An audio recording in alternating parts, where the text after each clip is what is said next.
semmoista, jota odottaa oikein, että ihanaa, mä pääsen tanssimaan taas.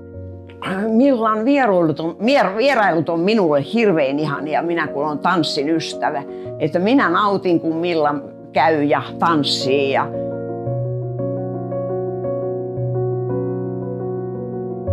Kyllä mä tykkään, että täällä joku käy ja tykkää kauheasti, että nuoret käy.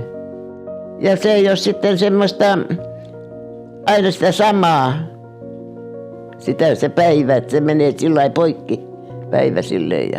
Ja se tulee sillä lailla virkistyä, mä ainakin tykkään.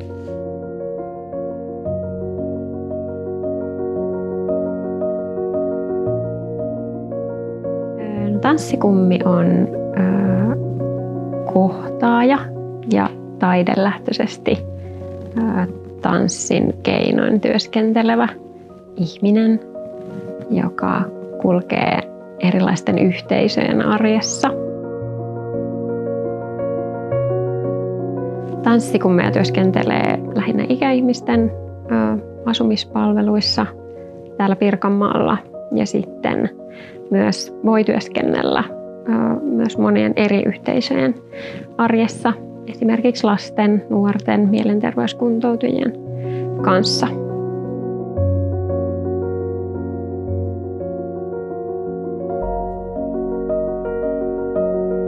Ja myös tanssikummityön yksi periaate on se, että jokainen liike on oikea ja hyvä, että voi vaikka liikkua myöskin sängystä käsin, voi auttaa toista liikkumaan. Niin kuin kosketus on mulle tosi tärkeä osa tätä työtä ja jotenkin tapa viestiä niin kuin, ja myöskin että ehkä ihmiselle itselleen, että tässä on jotenkin minun kehoni ja se on niin kuin hyvä ja oikea.